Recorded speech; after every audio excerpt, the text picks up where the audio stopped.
today is day 2 of Purulia vlog. তো আজকে আমরা অযোধ্যা সার্কিটে মোটামুটি যেগুলো ফেমাস ডেস্টিনেশন সেগুলো কভার করব।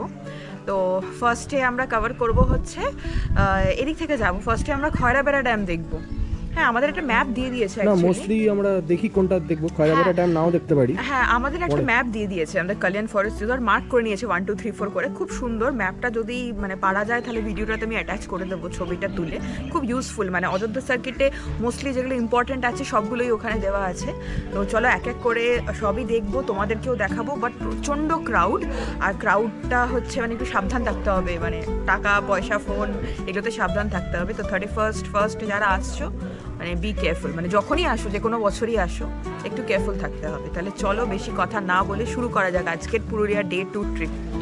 আমাদের রিসর্টটা দুদিকে আছে, মানে রাস্তার এদিকেও আছে কিছু কিছু, এই যে এদিকেও আছে আর এদিকেও আছে। আর এই রাস্তাটা ধরে আমরা একটু যাই, একটু অযোধ্যা, আমরা একদম অযোধ্যা হিল টপের ওপরে আছি, মানে চারিদিকে অযোধ্যা জঙ্গল, হিল টপের ওপরে। এখান থেকে সুন্দর রেঞ্জটা দেখা যাচ্ছে। তো লেটস জাস্ট সি কিরকম লাগছে। আমাদের গাড়ি এখানে পার্ক করা আছে।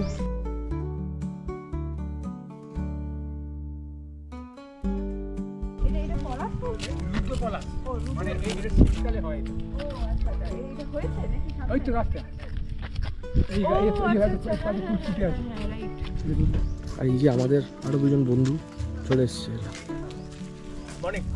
মর্নিং। আমরা ম্যাপটা ফলো করবো যেটা ওরা দিয়েছে, অযোধ্যা সার্কিট। অযোধ্যা সার্কিটের ম্যাপটা ট্রেজার হান্টের মতো একটা ম্যাপ আছে একদম। হ্যাঁ, এই যে আমরা রিসর্ট থেকে এখন বেরোলাম, কাজটার জন্য কিছু রাস্তাটা বেশ কাজের জন্য একটু রিফ্লেকশন আসতে পারে।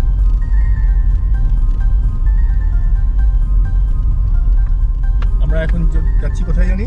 আমরা এখন যাচ্ছি মার্বেল লেক। মার্বেল লেক একটা ট্রানজিট পড়বে, দেখিস তো। আজকের আমাদের ফার্স্ট ডেস্টিনেশন হলো মার্বেল লেক। স্থানীয়রা মার্বেল লেককে ব্লু ড্যাম বা পাতাল ড্যামও বলে থাকে। শোনা যায় হাইড্রো ইলেকট্রিক পাওয়ার প্রজেক্ট করার জন্য পার্শ্ববর্তী পাহাড়ে ব্লাস্ট করানো হয়। হঠাৎই ভূতল থেকে জল বেরোতে থাকে এবং সেই জল থেকেই কিন্তু সৃষ্টি হয় মার্বেল লেকের। মার্বেল লেক ঢোকার মুখেই রাস্তার দুধারে পড়বে বিভিন্ন হ্যান্ডিক্রাফটসের দোকান। চাইলে আপনারা স্মৃতি হিসেবে ফ্রিজ ম্যাগনেট, কি চেন, অন্যান্য টুকিটাকি হাতের কাজের কেনাকাটা করতেই পারেন। কিছু কিছু খাবারের দোকানও কিন্তু চোখে পড়বে এবং এখানে বেশ ভিড় আছে, তাই নিজেদের মূল্যবান জিনিস কিন্তু সামলে। সব থেকে আমার ভালো লাগলো মার্বেল লেক যাওয়ার এই সরু রাস্তাটা কিন্তু শুকনো শালপাতা ছাউনি করা। পরিবেশ ভীষণ মনোরম হয়ে গেছে। শীতের মরশুম, তবুও গরম কিন্তু ভালোই লাগছে এবং ভিড়ও আছে, কারণ এটা এখন একটা জনপ্রিয় ট্যুরিস্ট ডেস্টিনেশন। আমরা ওপর থেকে মার্বেল লেকের একটা ভিউ নেব, তারপর ছোট্ট একটা ট্রেক করে নিচে যাব। মার্বেল লেকটা কিন্তু অপূর্ব সুন্দর জায়গা, একদমই মিস করবেন না। বেশ বড়ই একটা লেক এবং মার্বেল টাইপের স্ট্রাকচার দিয়ে কিন্তু পুরো লেকটা ঘেরা।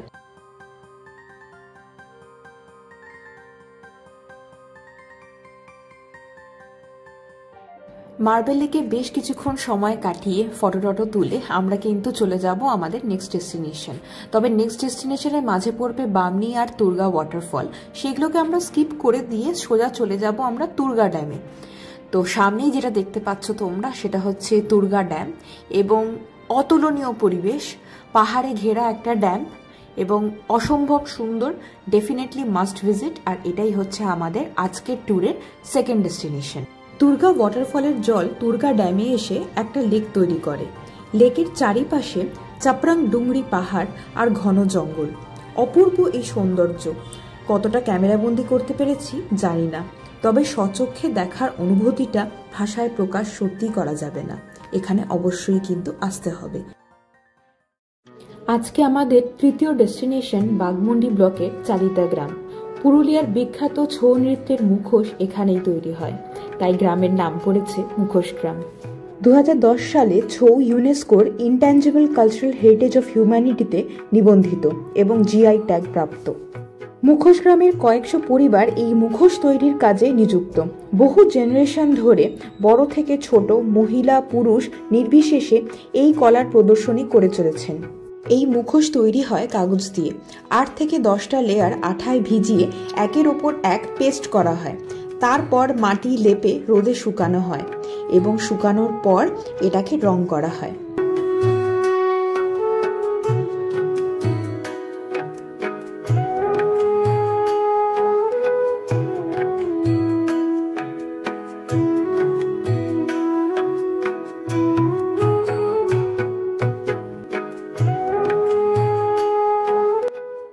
মুখোশ গ্রামের শিল্পীর তুলি টান বুঝিয়ে দেয় তারা এই শিল্পে কতটা পারদর্শী।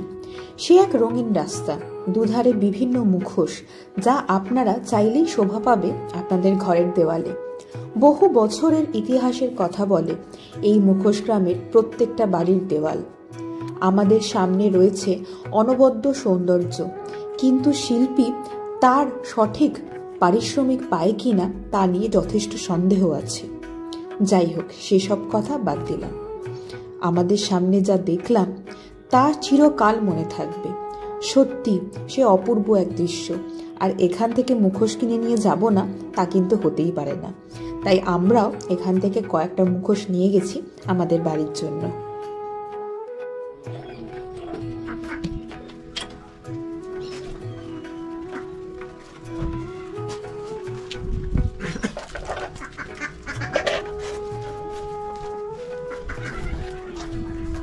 কত নেবে দাদা এই দুটো জোড়া? কত নেবে? আপনার 300 টাকা হচ্ছে না? হ্যাঁ, আপনি 5.5। চারিদা গ্রামের শিল্পীদের কুর্নিশ জানিয়ে আমরা চললাম আমাদের চতুর্থ ডেস্টিনেশন খয়রাবেড়া ড্যামের উদ্দেশ্যে। এটি বাঘমুন্ডি পাহাড় এবং বনের মধ্যে একটি সেচ বাঁধ। কোথায় এসেছি? খয়রাবেড়া ড্যাম। আর দুর্দান্ত ভিউ, সত্যি এটা মিস করা যাবে না একদমই। পুরুলিয়া আসলে, অযোধ্যা সার্কিট আসলে এটাকে কভার করতেই হবে। বিউটিফুল। আর ওইখানে একটা রিসর্টও আছে, যারা থাকতে চায়। ওটা নাম হচ্ছে ইকো অ্যাডভেঞ্চার রিসর্ট। এই জায়গাটাতে তোমরা দেখতে পাচ্ছ, ওটার নাম হচ্ছে ইকো অ্যাডভেঞ্চার রিসর্ট।